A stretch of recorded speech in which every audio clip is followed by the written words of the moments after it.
Today, we have a tale of monsters, goons, and goblins and such. It is the story of Jay-Z versus the Terror Squad. More so, Jay-Z versus Fat Joe. This story shall prove that Jay-Z is the weasel of the hip-hop industry that he is.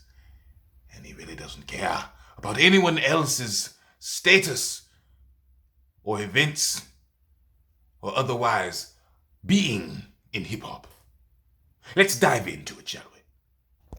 Now, it is rumored in hip-hop that Fat Joe feels like he is not accepted by the greats in hip-hops, the Jay-Z's and the Nas's and so on and so forth of hip-hop. He feels like he's nice like them and he should be, in the lining or in the conversation with those guys.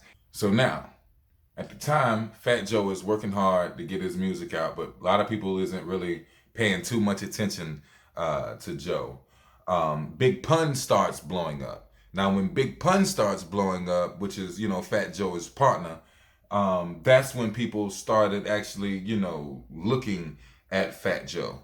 So now, these street promoters are throwing a show, right? Some gangster dudes in the Bronx, they throwing the show, and they hook up with Jay-Z, right? So they got Fat Joe and the Terror Squad performing with Big Pun, and they have a set amount of money for them, and they have Jay-Z coming in, and Jay-Z says he wants $15K to do the show. So they give it to him, and everything is set. The show comes around, and Jay-Z is there, but he's not performing. They go up to him like, "Hey, we paid you the money. Why you not on stage rocking to some bitch?"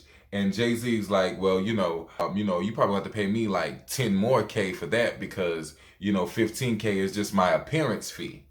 And they're getting pissed. They're like, "What the fuck?" But they got like, 15,000 people down there in the Bronx ready to see this show. So they give Jay-Z the money he asked for.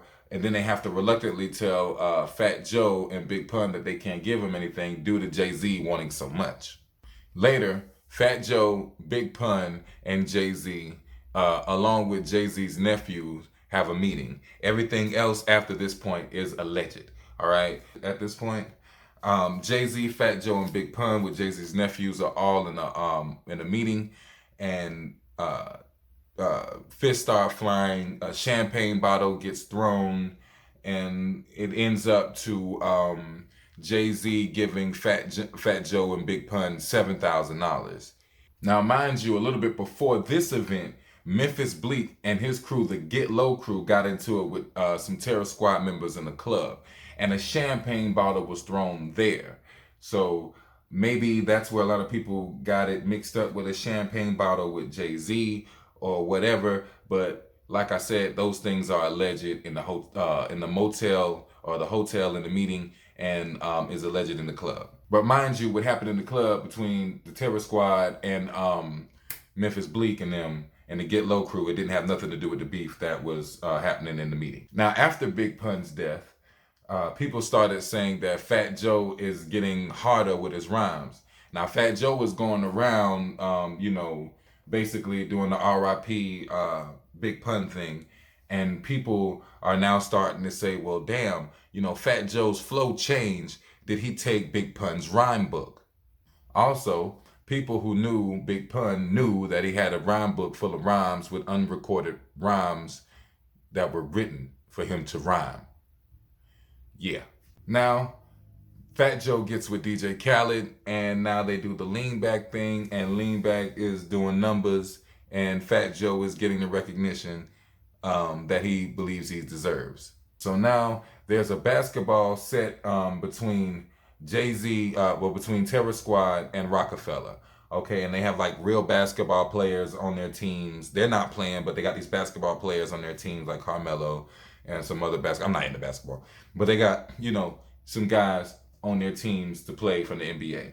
Okay, so basically they are scheduled to play, and then it has to be rescheduled because there's a blackout.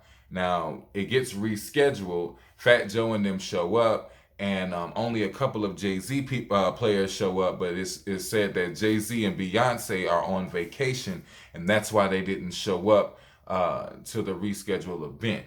So the players were saying to themselves, "Hey, I guess we can go ahead and just give these people a show because it's like 20,000 people out here.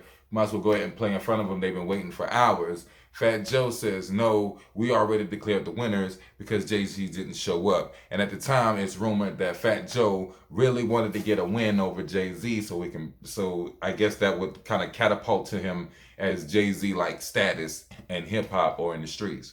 So the basketball players are like, well, let's go out there and play. Fat Joe's like, no, we're not going to go play. We're the winners. As a matter of fact, this is how we're going to do it. We can go. If you guys want to play, y'all can, but none of the supporters, nobody can see it. So everybody gets on the basketball players get back on the bus like, okay, we're not going to deal with this. This is ludicrous.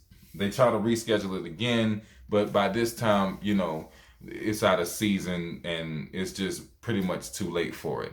So now after this, Fat Joe is they never really resolve it. So basically, this is why Fat Joe and Jay-Z never really on speaking terms, and we don't really see them together or doing songs together and things of that nature. Now, after all that with the basketball game situation, Fat Joe now goes on the radio station and blasts Jay-Z, and Jay-Z does drop a line on him on a Memphis Bleak remix, but not really too much came out of that. And that's pretty much the end of that. If you like this content, hit like. If you know somebody else who would like this content, hit share. If this is on Instagram, hit save. What else? Yeah, hybrid803.com. Make sure you check out this song, One in the Chamber. And yeah, until next time, what?